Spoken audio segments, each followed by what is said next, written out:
पहले से जो भी रहा हो, इस घटना के कारण जनक जी का नाम भी पड़ा सीरध्वज। निमि राजा से लेकर के और राजा कौलाश्वर शत्रु के जनक से लेकर के और द्वापर के अंतिम चरण के जनक, ये सब लोग जनक कहलाए हैं। जनक पदवी है इस खानदान की, लेकिन नाम इनके अलग अलग होते रहे हैं। निमि राजा के शरीर के मंथन से मिथिल प्रकट हुए और उनसे जो परंपरा चली उसमें जितने लोग प्रकट हुए सब जनक कहलाए, सब मैथिल कहलाए और सब विदेह कहलाए। नाम इनके अलग अलग होते रहे हैं। तो श्री जानकी जी का पिता कहलाने का जिनको गौरव प्राप्त हुआ है, उन जनक जी का नाम है महाराज श्री सीरध्वज।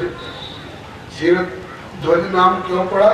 अभी थोड़ी देर पहले श्रीमद् भागवत का श्लोक निवेदन किया गया था कि ततः सीरध्वजो यज्ञार्थम कर्षतो महिम सीता सीराकृतो जाता तस्मात् सीरध्वज स्मृत। हल्की नोक से सीता जी प्रकट हुई और इस घटना के कारण श्री जनक जी की कीर्ति की ध्वजा सारे जगत में फहराई गई, इसलिए सीरध्वज तस्मात् सीरध्वज स्मृत। उनका नाम है सीरध्वज। उनके एक और छोटे भाई हैं, उनका नाम है कुशध्वज। सीरध्वज और कुशध्वज। कुश के कन्या प्रथम जो गुणशील सुख शोभा में, जनक जी के छोटे भाई श्री कुशध्वज जी। जिस समय श्री किशोरी जी प्रकट हुई है उसके पहले तक तो भीषण अकाल अवर्षण सूखा पड़ा हुआ था, और जो श्री किशोरी जी प्रकट हुई उसी समय क्या कहना, दूर भयो 12 वर्ष को अकाला,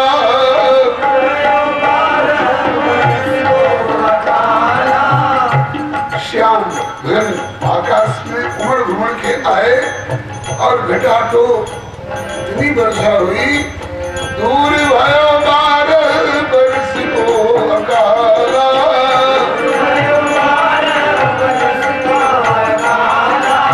मिथिला निवासी वह सब विधि निहाला,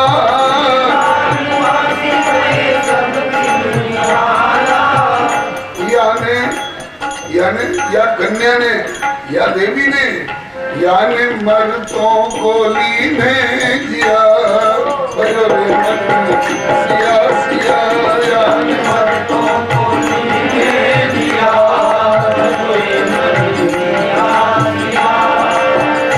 राम रघुवर की प्राण प्रिया, भगोरे मन सिया सिया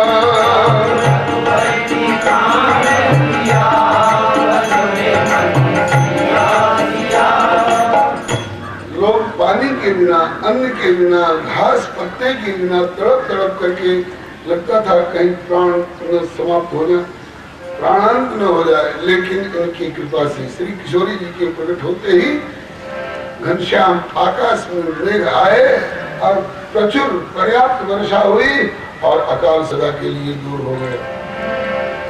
करुणामयी भरे करुणा से नैना,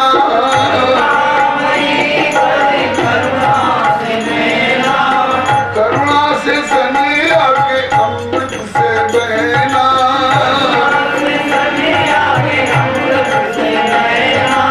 और या को करुणा से पूर्ण हिया, भगोरे सिया सिया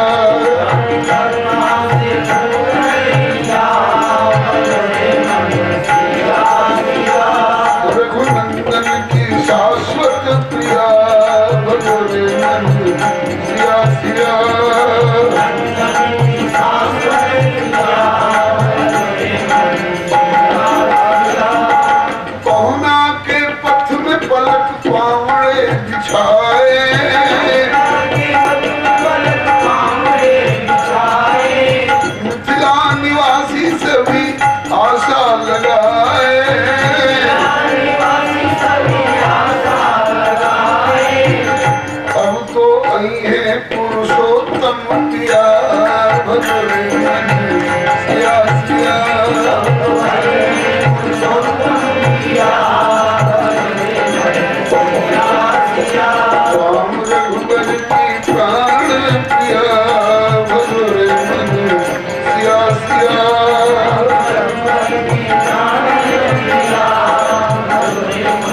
यह प्रसंग श्री रामचरितमानस में तो वर्णन नहीं है, किंतु श्रीमद् वाल्मीकि रामायण में और कहाँ वर्णन है वो भी इशारा कर दो। जब रघुनंदन वन यात्रा में चलते चलते चित्रकूट की लीला के पश्चात आगे बढ़े तो अत्रि के आश्रम जब प्रभु गए, अत्रि ऋषि के आश्रम पर पधारे। अत्रि ऋषि की पत्नी है परम सती जगत विख्यात माता अनसुईया। तो आश्रम पर पहुंचकर रघुनंदन ने अत्रि ऋषि के चरणों में प्रणाम किया। अत्रि जी ने इनके दर्शन से अपनी साधना को सफल माना।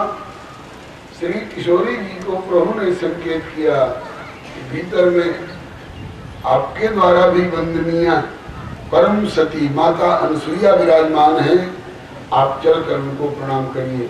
श्री किशोरी जी ने भीतर जाकर कुटिया में माता अनसुईया को प्रणाम किया।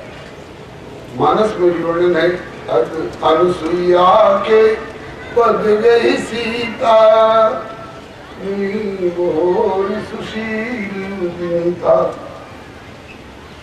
श्री अनसुईया जी ने उठाकर हृदय से लगाया, आसन दिया, उठाए, आदर किया और वहीं पर जिज्ञासा करती है माता अनसुईया, सीते, हाँ माता जी, मैंने सुना है कि तुम्हारा जन्म भी साधारण कन्याओं की तरह नहीं हुआ है, अलौकिक ढंग से हुआ है। हाँ माता जी, आपका सुना हुआ सत्य। मैंने सुना है तुम्हारा विवाह भी साधारण कन्याओं की तरह नहीं हुआ है, बड़े अलौकिक लोकोत्तर ढंग से हुआ है। हाँ माता जी, यह भी आपने ठीक ही सुना है। तो कहा कि औरों से जो सुना है सो सुना है, मैं तुम्हारे मुख से तुम्हारे जन्म की और तुम्हारे विवाह की कथा सुनना चाहती हूँ।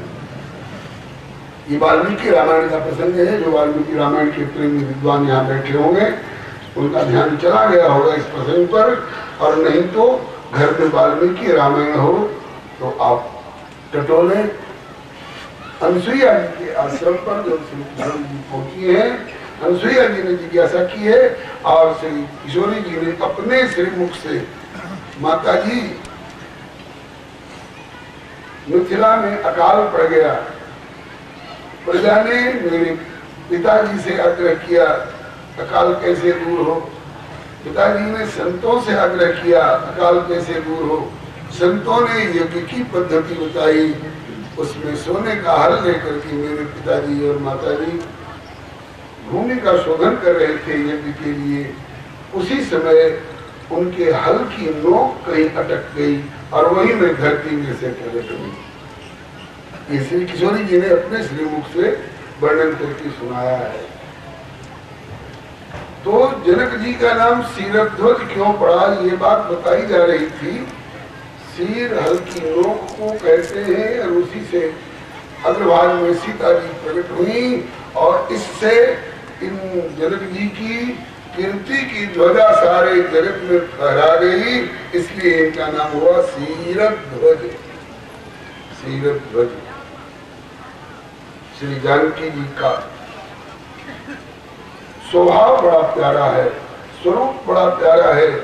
श्री जनक जी को और श्री सुनैना जी को इतना आनंद आता है इनके दर्शन से और इनके प्रति स्नेह अर्पित करने में कि सारा संसार भूल करके और इन्हीं में सिमट गए हैं।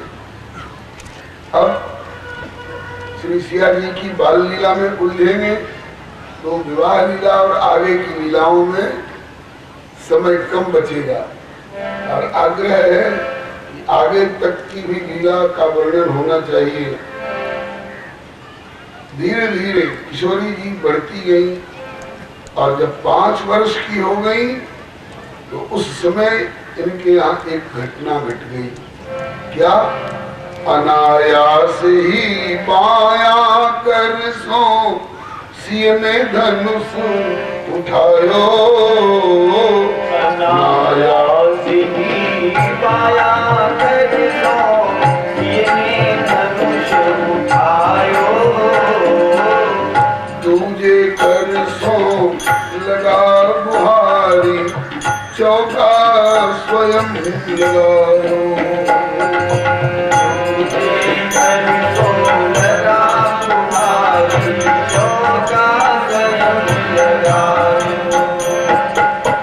तिरछो तो सुढंग पूजी अब ते सुधो पधरायो। सुढंग पूजी तेरी अब सुधो पधरायो। चकित भये मिथिलेश महीपति समाचार जब पायो।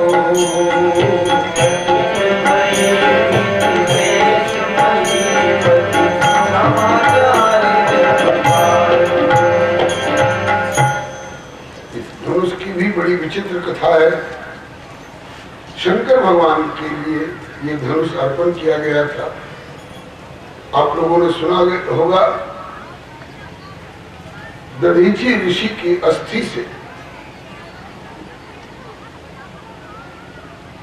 विश्वकर्मा जी ने 3 प्रमुख अस्त्र बनाए थे।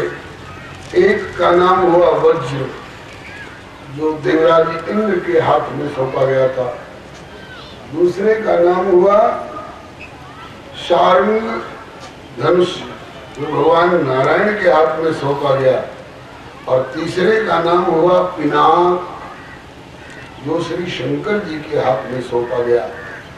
इसी के द्वारा त्रिपुरासुर का और उसके द्वारा निर्मित 3 पुरों का विनाश करके और जगत की रक्षा करके भगवान शंकर त्रिपुरारी कहा है। सोई पुरार कोदंड कठोरा राज समाज आज ये चोरा। त्रिभुवन जय समेत वैदेही जिन्हें विचार बड़े हटते। तो एक बार कुछ देवताओं के मन में और कुछ ऋषियों के मन में एक कौतूहल उठा। जगत में इन्हीं 2 रूपों से भगवान की आराधना प्रधानता पूर्वक होती है, हरि और हर, भगवान विष्णु और भगवान शिव। ये एक ही प्रभु के 2 अलग अलग रूप हैं। शिवस्य हृदयं विष्णु, विष्णोश्च हृदयं शिव। तो देखा कि दोनों एक साथ एक जगह विराजमान हैं, तो इनसे हम लोग कुछ प्रार्थना करें। तो देवताओं ने और ऋषियों ने मिलकर के प्रार्थना करी कि प्रभु हम लोग एक मनोरथ लेकर आए हैं, उसकी पूर्ति कर दीजिए। मुस्कुराए प्रभु और बोले कि कहिए क्या चाहते हैं आप लोग। कहा कि आप दोनों आपस में लड़िए और हम लोग देखें। बोलो भगवत्सल भगवान की। आप दोनों आपस में लड़िए और हम देखें। हंस गए दोनों और बोले ठीक है। बाल बच्चों का मनोरथ रखने के लिए माता पिता इस तरह की लीला कर लेते हैं। तो भगवान शिव और भगवान श्री हरि नारायण आपस में लड़ने को तैयार हुए। उसी समय में जो भगवान शंकर ने अपने इस पिनाक नामक धनुष को उठाया, संधान किया, तब तक भगवान नारायण ने अपने संकल्प के द्वारा इनके इस धनुष को स्तब्ध कर दिया, मैंने ठप कर दिया। अब धनुष चले ही नहीं। भगवान शंकर ने स्थायी रूप से उसको अपने कर कमल से अलग कर दिया कि अब तू युद्ध के लायक नहीं रहा, अब तू पूजा का ही अधिकारी रह गया है। तो शंकर भगवान इस धनुष को जब स्तब्ध हो जाने के कारण छोड़ दिए, तो अब ये धनुष कहाँ रहेगा। कहा कि इन दिनों में जो भी भगवान शिव के अनन्य उपासक भक्त होंगे, उन्हीं के यहाँ ये रखा जाए, ताकि इस धनुष का सम्यक प्रकार से आदर पूजन इत्यादि हो सके। अब ये धनुष केवल पूजन के लायक हो गया। उन दिनों में जनक वंश में ही एक राजा हुए थे, उनका नाम था देवरात। देवराज जी नामक जनक जी के पास सभी देवता लोग और ऋषि लोग गए और सारी कथा सुनाई, ताकि अब ये भगवान शिव का धनुष जो है ये केवल पूजन के योग्य रह गया है।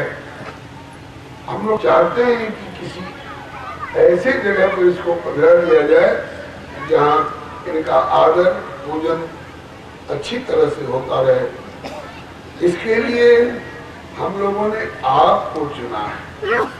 देवराज जी ने सहर्ष स्वीकार किया, ये मेरा और मेरे वंशजों का परम सौभाग्य होगा जो इस धनुष को हम अपने इष्ट देव भगवान शंकर का स्वरूप समझ करके और आराधना करेंगे।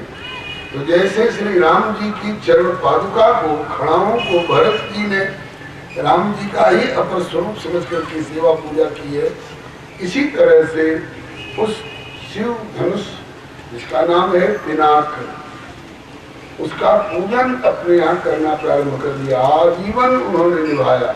उसके बाद वही धनुष परंपरा से उनके वंशज लोग पूजते आए थे। कई पीढ़ी के बाद ये श्री क्षीरध्वज जनक जी हुए। क्षीरध्वज जनक जी उस धनुष की पूजा किया करते थे। एक दिन कहीं शास्त्र विचार के लिए किसी गोष्ठी में इनको जाना पड़ा। अपने महारानी सुनैना से कह गए, देवी जा रहा हूँ, आज का पूजन करके जा रहा हूँ और मनोरथ तो है कि फिर पूजन के समय में लौट करके मैं पूजन करूं। कदाचित शास्त्र विचार की गोष्ठी में जा रहा हूं, आज कुछ फैसला नहीं हो पाया, रुक जाना पड़े। यदि मुझे रुक जाना पड़े तो क्या आप इस धनुष का पूजन कर लोगी? घर का कोई सदस्य पूजन कर ले? हाँ, आपकी आज्ञा होनी चाहिए। बोले हाँ, आज्ञा है। ऐसा कह करके श्री जनक जी चले गए और समय से नहीं लौट पाए। तो अब बरबस उस धनुष का पूजन माता सुनैना करेंगी। अगले दिन पूजन का थाल सामग्री सब जुटा करके और पूजन के लिए माता आगे बढ़ेंगी। उसके पहले होनहारवश भवितव्यतावश बेटी जानकी जो अब 5 वर्ष की हो चुकी, इन्होंने कहा कि माँ अगर कहो तो मैं आज धनुष का पूजन कर लूं। हाँ बेटी, एक ही बात है, आत्मा वही पुत्र उत्पन्न इति वेदानुशासनम, संतान माता पिता के ही अपर स्वरूप माने जाते हैं। तुम भी पूजा कर लो। श्री जानकी जी पूजन करने गई तो देखा कि धनुष तिरछा रखा हुआ है और धनुष के नीचे पुराने जो अर्पण किए हुए फूल, बेलपत्र, अक्षत इत्यादि सूखे पड़े हुए हैं। भीतर हाथ जा नहीं सकता था और झाड़ू का प्रयोग, बुहारी का प्रयोग ऐसे पूज्य धनुष के ऊपर किया नहीं जा सकता था। तो जो उसके नीचे आ गए थे पुराने सूखे बेलपत्र, फूल, अक्षत इत्यादि, वो नहीं निकल पाते थे।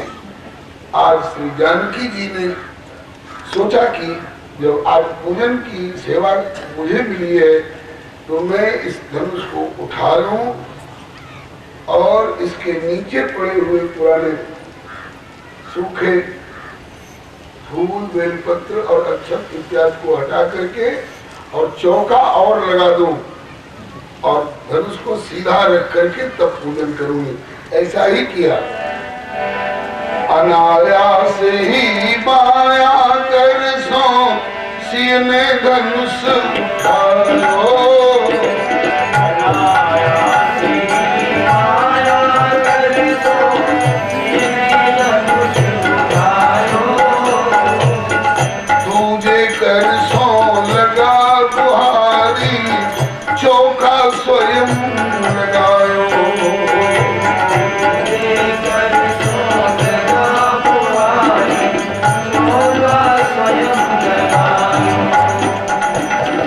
तिरछो तो सुरंग पूजते अब सुधो पधरायो।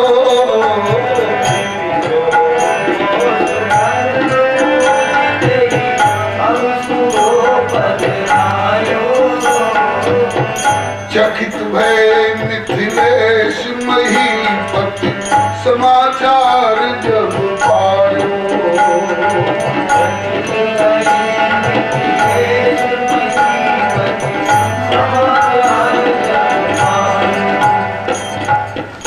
अब अगले दिन श्री विदेह राज आए, देखा कि धनुष जो तिरछा था वो सीधा रखा हुआ है, उसके नीचे के जो पुराने पुष्प निर्माल्य वगैरह रहे वो साफ कर दिए गए हैं, चौका लगा करके भूमि का शोधन करके और फिर धनुष सीधा रखा गया है। चकित हुए, ये धनुष उठाया किसने? ऐसे तो उठने वाला धनुष है नहीं, साधारण कोई व्यक्ति उठा ले और जैसे चाहे रख दे। आप लोग मानस में पाठ करते हैं, आगे सुनेंगे भी। भूप सहस 10 एक ही बारा, लगे उठावन किंतु डरे न टारा। रहा चढ़ाऊ तोरब भाई, तिलभर भूमि न सके छुड़ाई। यहाँ तक कि यही कौतुक शिव शैल उठावा, सोते सभा पराभव पावा। कैलाश पर्वत को जो उठा चुका था वो रावण भी उस सभा में पराभूत नहीं हिला सका। आगे जनक जी कहेंगे, द्वीप द्वीप के भूपति नाना, आए सुने जो कंठाना।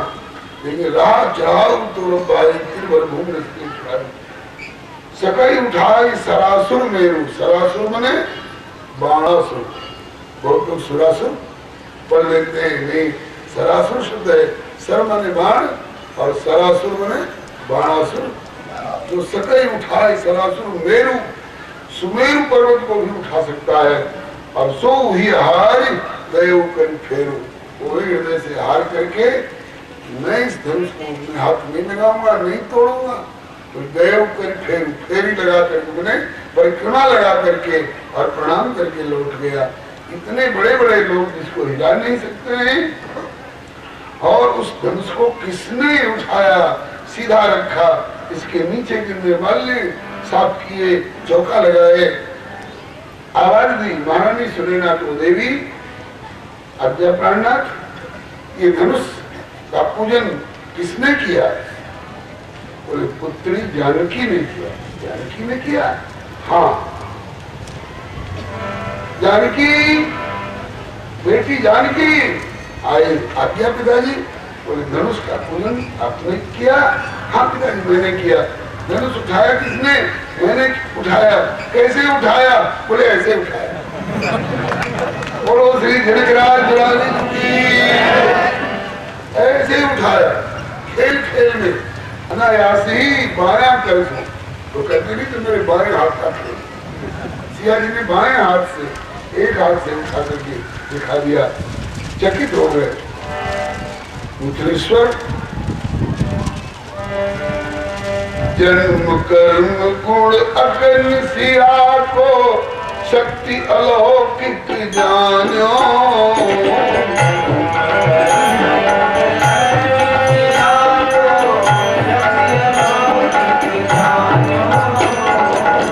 भावावेश प्रविष्ट अचानक धनुष यज्ञ प्रठान्यो।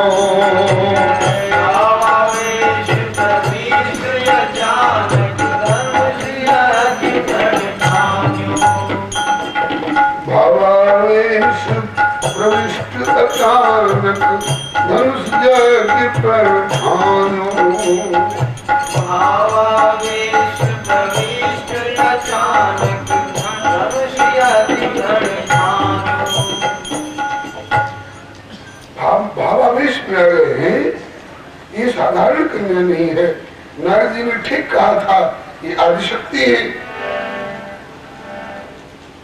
वंश गुण खानी अगणित लक्ष्मी उमा ब्रह्माणी। गोस्वामी जी ने वंदना में कहा है, उद्भवस्थिति संहार कारिणी क्लेशहारिणी सर्वश्रेष्ठकरीं सीतां नतोऽहं राम वल्लभाम। जनक जी अंतर्मुख हुए, भगवान भोलेनाथ से प्रार्थना की, भोलेनाथ ये धनुष अब तक पूजित होता आ रहा है।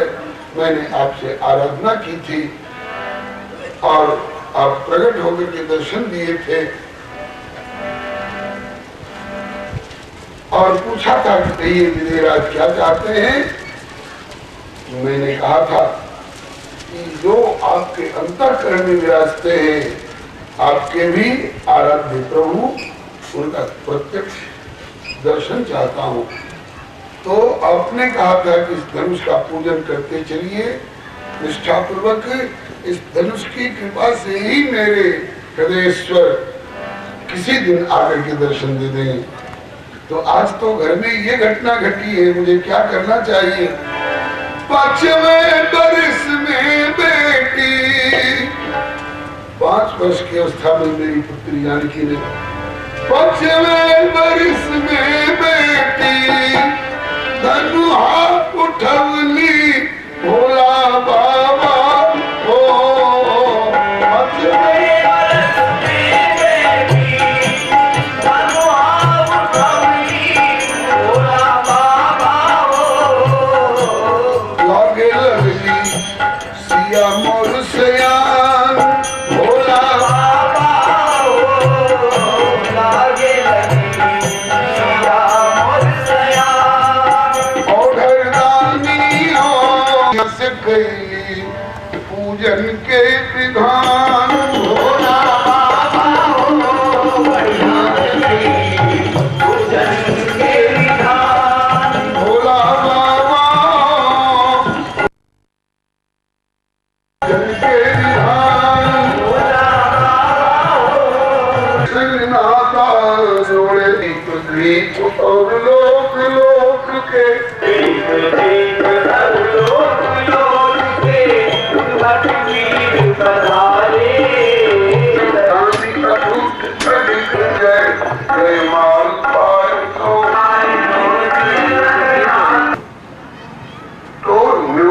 लिखित रूप में कहीं नहीं गया है।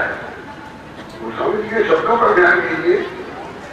जनित जी कह रहे हैं, द्वीप द्वीप के भूपत नाना आए सुन सुनकर गया।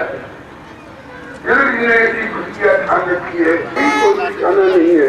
पाया सूत्र जारी 3 पन भी चुके हैं चौथेपन में, और चौथेपन में भी श्रवण समीप भय सिद्ध के साथ हुए थे दशरथ जी के।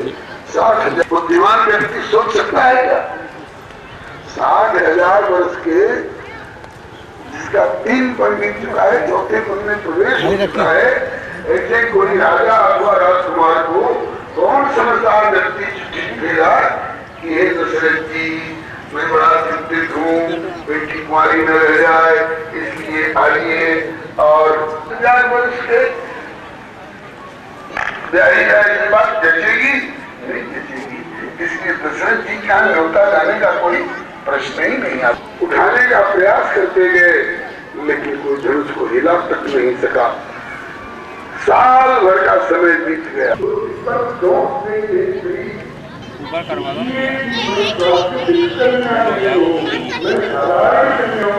आज के तुमने करके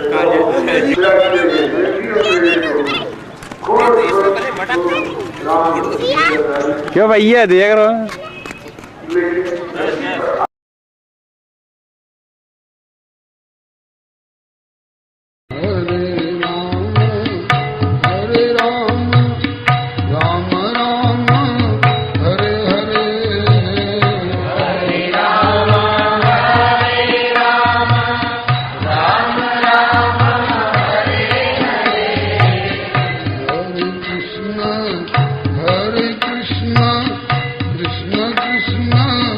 Hare